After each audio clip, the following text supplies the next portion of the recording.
Thank you for plugging into this Family Life News podcast, streaming issues-driven, family-focused news.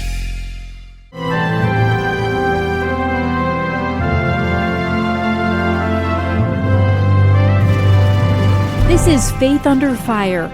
Each Thursday on Family Life, we give voice to religious battlegrounds in this nation. I'm your host, Tracy Lynn. With us today, Will Haun, counsel at the Becket Fund for Religious Liberty. Just 2 weeks ago, the Supreme Court handed down a decision on Sharonelle Fulton versus the City of Philadelphia. In 2018, the City of Philadelphia barred Catholic Social Services from placing foster children unless it changed its policy to allow same-sex households. Catholic Social Services challenged the city's action in court instead of compromising. We represent some heroic foster mothers. You mentioned one, Sharonelle Fulton, along with Tony Sims Bush and Cecilia Paul, who had unfortunately passed away during the course of this litigation. They've all devoted their lives to fostering the most vulnerable children in Philadelphia, and they do so with an agency that affirms their faith. Catholic Social Services really pioneered foster care in Philadelphia. As the unanimous Supreme Court ruling explained, the Catholic Church has been assisting vulnerable children in Philadelphia in foster care for over 200 years. And the city of Philadelphia realized, as a function of a newspaper article a few years ago, that much to their surprise, the Catholic Foster Agency agrees with the Catholic Church when it comes to what marriage is. This shocking development led city officials to begin an investigation into Catholic Social Services, ultimately singled them out, and were willing to kick them out of the program and leave over 200 children in group homes rather than place them with loving families, simply because the city couldn't stand its religious views about marriage. The Supreme Court unanimously confirmed that that violates the free exercise of religion, that the standards that Philadelphia wants to apply to everyone except Catholic Social Services have to apply to religious people and religious agencies too, and that having Catholic Social Services in the system, as the court said, would seem to increase, not decrease, the number of families that are able to bring children into their homes. So this is a ringing endorsement for not only religious freedom in general, but specifically the principle that you cannot kick religious people out of public life simply because you disagree with their religious views. In New York State, Kathy Jerman with New Hope Services in Syracuse responds to the High Court's ruling. We're really encouraged by the decision and how the Supreme Court has unanimously affirmed the religious liberty rights of faith-based adoption agencies like New Hope. And we're more importantly, I guess, just encouraged about being able to continue our work of placing children in loving homes. And in fact, recently we received a phone call from a hospital social worker letting us know that she had a mom currently in labor who had decided she wanted to make an adoption plan. And this mom was addicted to drugs and she'd been using throughout her pregnancy.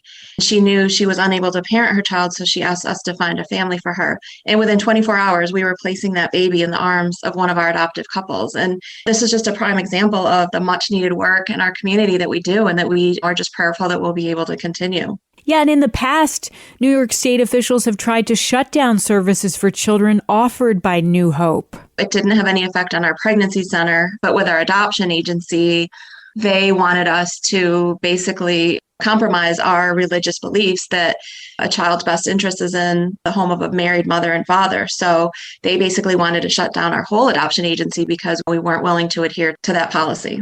Will, we know that there are so many children in group homes or in need of good homes, whether that be foster agency or adoption. Do you have any details about numbers of kids currently in need of care in Pennsylvania and or in New York State? Well, as I said, with regard to Philadelphia, the city's decision to ICE Catholic Social Services out for the past 3 years has left over 200 children in group homes. And it really is necessary that Catholic Social Services be able to begin resuming its work.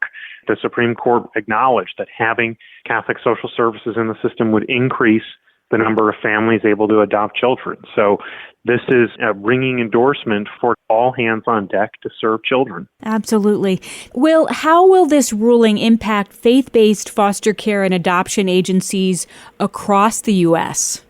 I think it will have significant supportive consequences for faith-based foster and adoption agencies nationwide, because the system in Philadelphia of having a system of case-by-case rules just reflects kind of the nature of foster care. As the Supreme Court explained, foster care is not a public accommodation. This isn't like going to buying a train ticket or going to a bus station or going to a restaurant. When you are conducting what's called a home study, when an agency that is going into someone's home and evaluating the relationships in the home, evaluating the overall lifestyle, they have to make pretty detailed, sensitive, intimate judgment calls. And this is necessary when you're assembling a family. It's not like just buying a sandwich. You're making a much more personal evaluation about whether or not there's going to be a good fit here. And that's why there's 30 different agencies in the city of Philadelphia that all have different kinds of specialties with serving children and families, including 3, by the way, in Philadelphia that the Human Rights Campaign has specifically identified as being particularly good at working with LGBTQ couples. So I think what this means for faith-based agencies nationwide is that they will be free to continue to serve the public according to their religious beliefs about good environments for children. And that is part of the diversity of approaches that a truly pluralistic public square that has room for everyone protects.